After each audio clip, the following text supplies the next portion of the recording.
Hey everybody, it's Joe Trippi and welcome back to That Trippi Show with my co-host Alex Sashlow. This week, Alex has a big announcement he wants to share.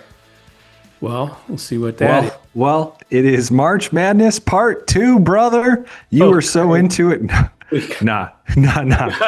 We are messing. Keep going. Okay, we got some new data. The relief for our listeners, the relief on Trippi's face right now is evident. Well, we've got some new data that I'm excited to dig into. But when I'm reading this, I'm not sure if I'm excited to dig into it or Alex is excited to dig into it. We'll talk about the latest in Iran for sure. And a few good questions from you about the future of digital. Alex, okay, where are the surprises? Where do you want to go today? I actually, at this point, now that we've successfully navigated an introduction, there are actually very few surprises today. This is going to be a pretty normal show. No. But I'm gonna start with a listener question. Normal, not now. Okay. This is from Sam in South Carolina. I really liked your Two Joe show this week, and I wish you would have done it bracket style like you did on the show the week before. Devil's advocate here. What's Trump's best path to a win in Iran? What do you think, man? There is no, he's going to declare he won whenever he declares he won. I don't see any way that the American electorate will see it that way. So yeah, I think his favorable. Everything's going lower, and it's only going to get worse. This won't be over in days or weeks, even if there's a deal or whatever. Well, he just kind of says there's a deal, and then the next day he says there isn't a deal, and I'm just convinced he's playing the market. So get in for Sam and our listeners.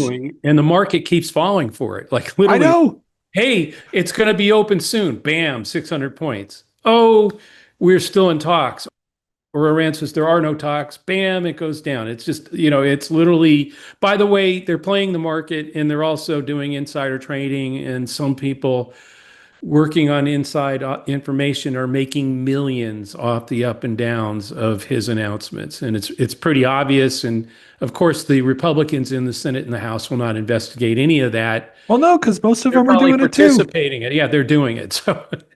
Yeah. Well, I mean, so for our listeners that did not hear Two Joes this week, why don't you get into what you and Joe Klein talked about a little bit, specifically longer on Iran? I mean, look, there's just no way it's going to take weeks for the troops that they need to get there. This doesn't happen overnight. This is a lot of, particularly the military side of this. They're going to plan. Even if it is just a small contingent, they're going to plan it, and and it's going to take them a while to get there. So that means we're weeks away. The Iranians have no real reason to. I mean, I think from their point of view, they turn to. Taiwan is going to be running out of. I think liquid gas, probably in something like 12 days. I think Japan is 22 days away from running out on the energy front. Asia is really getting hit hard right now. That's going to have implications. But the reality of that is then you have Iran. Again, we have troops, we have weapons, they have time. It's a lot like every other regime change thing that we've done, either in Afghanistan, the Taliban. We have time. You've got weapons, and we're just gonna, we'll fight till you run out of patience. And so, basically, you have the Iranians turning to each other and say, "Wait, how many days is it till Taiwan runs out of money, out of energy?" Only 12 days. They're not going to cave before that.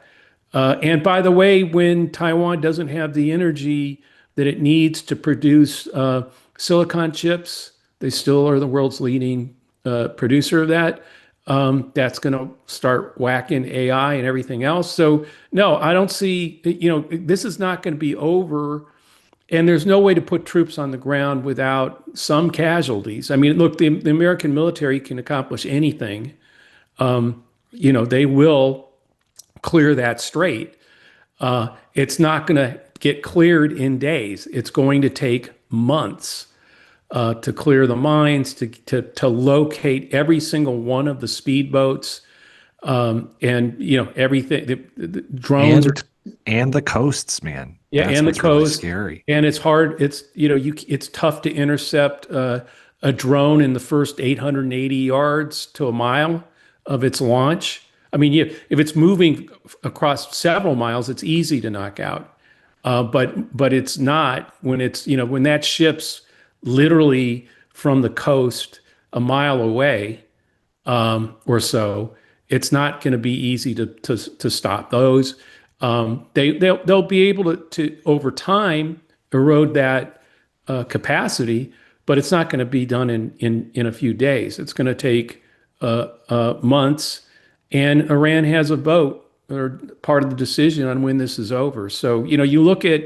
I know you've got the Zogby poll in here Yeah, I that really you want to want to get get there. to. I mean, this is there's a larger point here, but the numbers are, and I have a good quote from John, but so right now, Trump's overall approval, not talking about the war, as polled by Zogby, is 44-55. So he's 11 points underwater. And they Uh, always have his approval a little higher than it's a everybody little else. higher, yeah. But the important thing is not to track that versus Yeah, like the that's why times we. average or whatever. Yeah, no, I was actually about to say that. But him relative to himself a month ago, he's fallen 3 points. Yeah, Independents, by the way, have held pretty steady. They were at 36, now they're at 37. But this is why, and I think this is more important than seeing 36 to 37 or 44% versus 35, like in other polls. The numbers, even short term or lower bumps, we've said many times before, the era of the big bump is over because Democrats and Republicans are so hardened. But what we're seeing right now are small little bumps, but they're not working in President Trump's favor, even though he's declaring that militarily the war is over, all it's necessary to clean up will be out of there in a month. So yeah. he's That was a basically, quote of I think yeah, John Zogby, right? that's yeah, Yeah, that's John. But basically, all of this is dragging him down with independence, and I'll get to why. But it's very clear that as you're really starting to drill under and pick out which numbers matter for a couple of months from now, which, by the way, I realize this, we're not even going to talk about the fact that Trump lost his own district last night. So like the signs are everywhere, and 36, 37, him stuck in the mud despite crowing about a decisive military victory that didn't really happen, and they're not moving at all. That tells you what yeah. you need to know, man. I mean, you get to you know The war itself, yeah. the war itself, and it's 43% approved, 52 disapproved. By the way, this is a Zogby poll. I think this Zog. I read every single Zogby poll. I think they ask some of the more interesting questions. One of them, I don't think we have it today in here, but they've been asking, "Are you ashamed of your president forever?" I think since Monica Lewinsky and Bill Clinton. So it's not just something they popped up to ask about Trump, but he's way up there on people are ashamed he's their president. But the cautionary note here is when you hear 43, 52 disapprove of his handling of the war, they do tend to have a slightly better favorable than a lot of other independent polls out there. Last month his approval was in their poll again, apples to apples was 46, so that's where So it's 3 points, yeah. 3 points there. You already talked about independents. Only 36 of independents approve his handling of the war. 56% oppose. So he's minus 20 with independents on this war. Uh, African Americans, 69% disapprove, 51% of Hispanics. And this is before you get to questions about boots on the ground. Yeah, which Falls before we get completely. there, Yeah. one thing, this is where like, okay, if you're at 36, 56, if you're 20 points underwater with independence, the only way to change that is for something positive to happen. And you just kind of outlined that it is very unlikely that anything positive is going to happen anytime soon. One of the only levers he has to pull at this point is to put boots on the ground.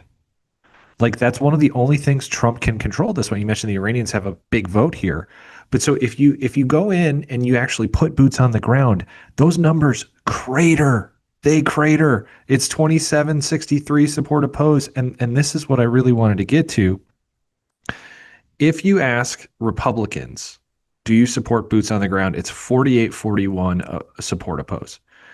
And that shows, and this is so far beyond the, 15-20% that identify as like anti-MAGA Republicans. This shows that there is a massive split in MAGA about this. And I think Zogby points out that this is a conversation they're going to need to have with themselves. No, I think that's clear. And that's the thing. He's clearly, what's going on is fascinating.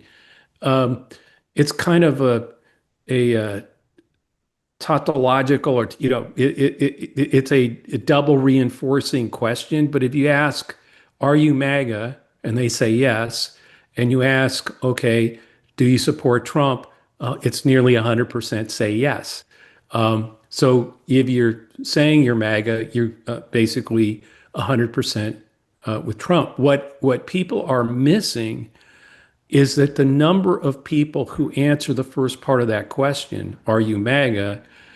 is declining. In other words, they're not changing their minds or anything. They don't answer yes to the first question.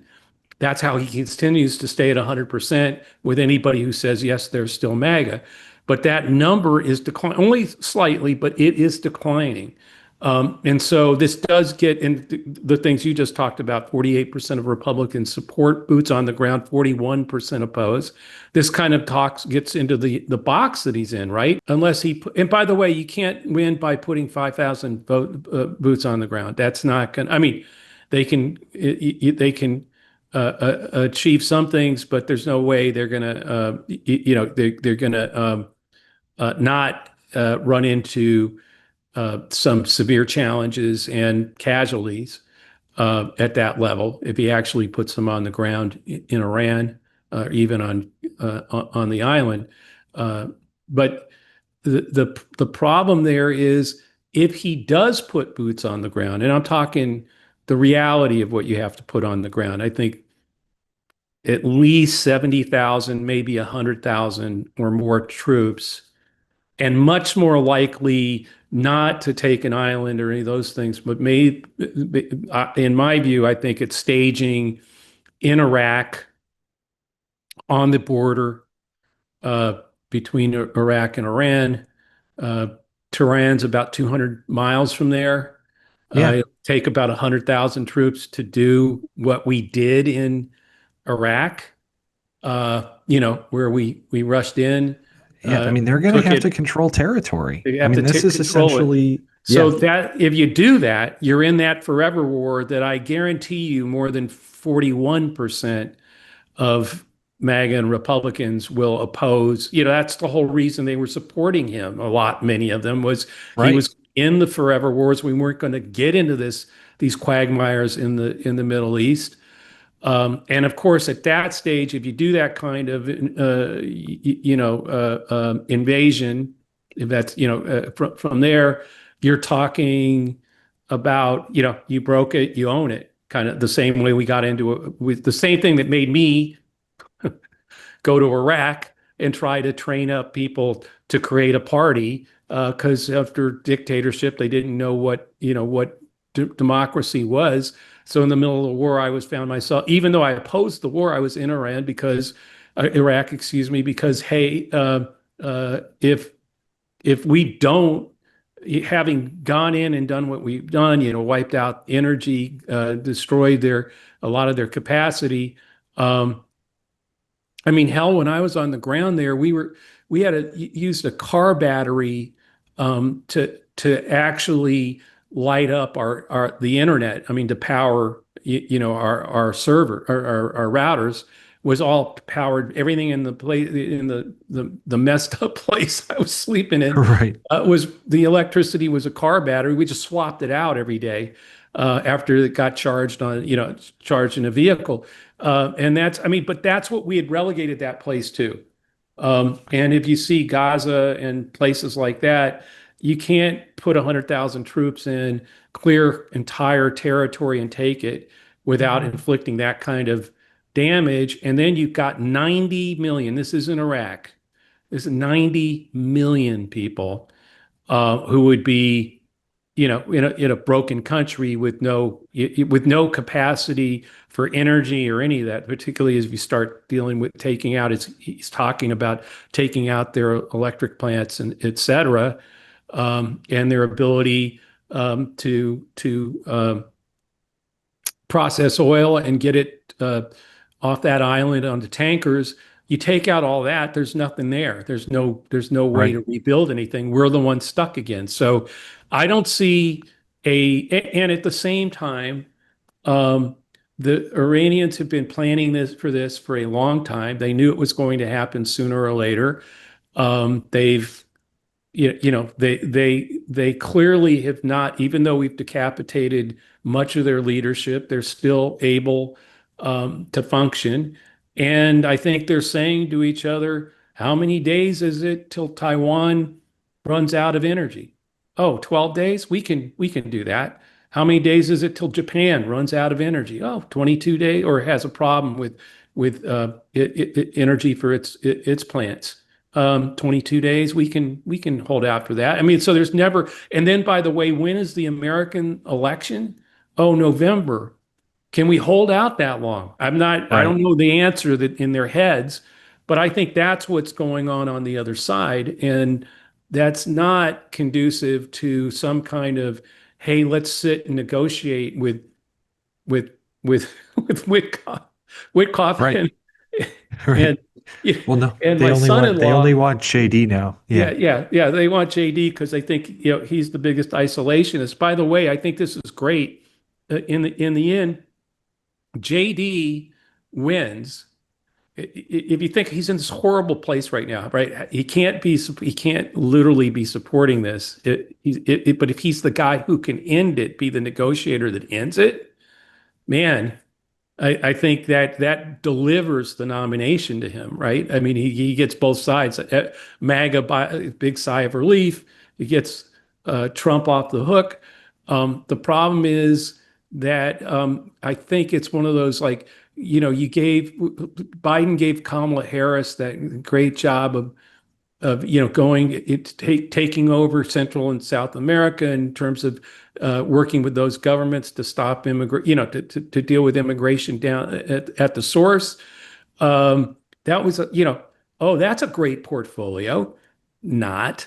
And I think that's what could be happening here, where Vance is sort of in a place where, yeah, he could be the big winner, but I don't see that win happening. I think this is going to take a lot of time, and he'll be at the forefront of why can't you negotiate better? I mean, to watch how fast Trump throws him under the bus. He's already thrown what, his brightest two negotiators Right. are, Well, are not welcome. So we'll see what happens here. this is I Kushner and think. Oh Witkoff, yeah. yeah, you're not going to happen. No, I mean, I bet the Iranians are on Kalshi too. This is the last thing on Zogby, and then we'll get off of Iran. This is a really interesting way to phrase this one, because I think it really this really gets to, it's not just do you approve of how Trump is handling the war, which in and of itself is kind of a like loaded positive question. Like, it's taking that the war is like happening, and now you're saying, okay, given the war, how's he doing? So obviously it's going to be a little higher in a lot of cases. Would voters approve of sending American sons and daughters to fight in Iran? 3160 support oppose. So remember, we're talking, you mentioned earlier that 48-41 split in the Republicans is going to be even bigger. But like, what that tells me is there might be that short-term bump, which I think has already passed and really was really a tiny blip, not a bump. But anything long-term is just going to be absolutely catastrophic for Trump here. Like, there is It already nothing is. here. Yeah, It it already is. is. It's like there's no, But it's not, there's no it's way not it can coming get back. better. And all Yeah. you get, if he does send their sons and daughters to fight in Iran, when some of their sons and daughters don't come back. I'm talking about the 31% who support sending their sons and daughters. When they don't come back, some of them will still be support, because it must have been for a reason. My son or daughter, sacrificed for a reason. But I think that even that support will decline over time. It's just not. I mean, these numbers are rival like the end of the Vietnam War, and this is the beginning of this one. Right. Um, yeah, I don't see it's already happened. You look at, we've been calling this out since this independence started shifting right after Bondi said on day one, on the one day, we've got them, the files sitting on my desk, and the next day, oh, there's nothing to see here. We're not releasing anything. However long ago that was, seems like decades ago now. But when that happened, you and I noticed almost immediately that there was some kind of shift started with independence. Of all the things, even I was surprised to see that's what Right. started to cause some erosion. But then good and what happened in Minneapolis, the violence, the killing of two citizens, the just and the tariffs, and now the war. He's cascaded down into the 20s, really, in terms of, I think, Hmm. with support among independents. And I haven't seen that. I mean, they're at, approval in Zogby is 36 or 37. Most other polls have independents in the 20s.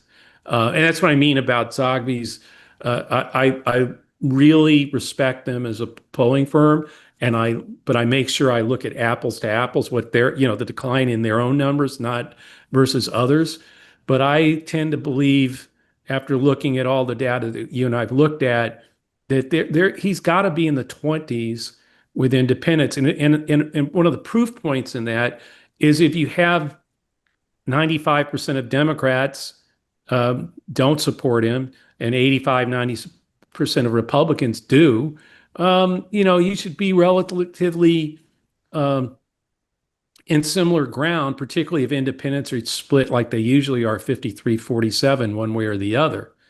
Right. So, then you'd be somewhere, normal. You'd be seeing like 49 to 41 or something like that. No, the reason you're seeing these 36 and 50, those kind of big splits on fave with him is because independents have said, we're not Yep. there, we're gone. And like you said, he's got to be 20%. He's minus 20 with independents now. I don't see how he gets any of them back. Not with, by the way, look, there is a way that he would be able to get away with all of this potentially.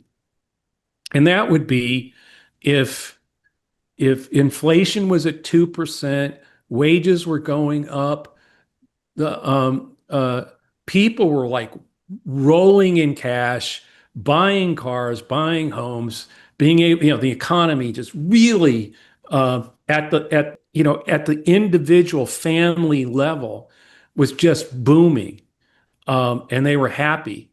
They might, you might, he might get away with a lot of the crap that he's pulled, including, this. Unfortunately, uh, with No. all that, you then Right. do the war, and and that, by the way, creates all the reasons these people do not support him are going to go up. I mean, we know that gasoline's going to go up. We know that fertilizer prices are going up, that farmers going into planting season right now are paying, can't afford for, that's if they can get it because it's locked. Yeah. Most of that's up locked up in the shipping. It's all tied up in the straits too. So there's all kinds of things like that that are only going to increase, and likely we're at the point, even if you were starting to unwind this tomorrow, it would take months for those prices to go down. I mean, to get the plants back up in processing oil, to get the ships back in, moving, you're still going to have to clear the mines, things like that. I mean, okay, the Iranians say we're done. Those mines are still there, and by the way, Russia's now supplying the Iranians with better drones from what they've learned from the Ukrainian war, the war in Ukraine. They're they've sold Russian mines to the Iranians, and Russia's mines are much different than the ones that float on top of the water where you can see them. Those mines sit at the bottom of the strait, and when a ship comes above that mine, they can electronically push a button and send that mine sends a explosive right up into the hull of the ship from the bottom. Can't be intercept. Very tough to intercept that. So these are all things that'll have to get cleared. And that's what I'm saying. Even okay, the Iranians are we agree. We have a compromise. We're done with this. This thing's over. We all have peace. They still got to clear all that stuff. So all this is going to take. And by the way, while that's all getting cleared, there's not this. We're not going to get the full capacity for a while, and that's going to continue. So yeah, I think this is now at a place where another month of this. And by the way, there are plenty of people who think 3 to 6 months is the shortest this could take right now. Now, I don't know enough about all the military stuff to. Well, I mean, right now it gauge that. seems like there's a lot of assets and people amassing that they're going to go take Karg and put people on the shores. This is not gonna. This is it'll be a long haul. Yeah. So there's a ton. By the way, I think people need to get ready for this. Their own economic is, and I've been saying that. I've been saying this for almost a year. Save more, spend less. Make sure that you have funds to get through this if this turns as catastrophic as it can be for the world economy. And you're much better to have saved if this is overblown and everything's going to be great. Okay, you'll have more money in the bank and you'll be ready. But if it goes really south, and this has the potential to put the world into a deep economic funk. I mean, it could rival some of the bigger recessions and worse if it continues much longer. Be prepared for that. I hope you listen and are preparing, have been preparing, but that's a really significant thing that you can do for your family. And the other thing, obviously, is No Kings, March 28th. Find yours. If there isn't one in your local community, start one. Get young people involved, get campuses involved. The March 28th No Kings is going to be very, very important to signal that the American people are growing in their hell no, no kings, and not this. So we had a bunch of other feedback. It's actually mostly people just telling us we want more brackets and a bunch of really good stuff on AI. But we're actually just about out of time this week, Joe. So let's save all the digital stuff for maybe a standalone digital and AI episode because I think that'll be pretty big this year too. Maybe not on this level, but that's just about all the time we've got today. Wait. Are you going to do that as a bracket thing? I mean, I just got to know it's coming here, But anyway, I think the surprise bracket's more fun. Okay. Thanks, Alex. Thanks, everyone, for listening to or watching That Trippi Show. Make sure to join us at sez.us. It's a civil social network for human beings, not bots, not algorithms, just respect and civil engage and tools to fight all this.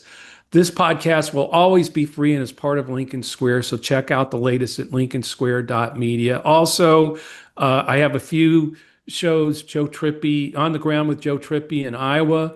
You can go on Substack and look for those. I think it's also on YouTube. I think don't go to sleep on Iowa. I think we're going to win the governorship there.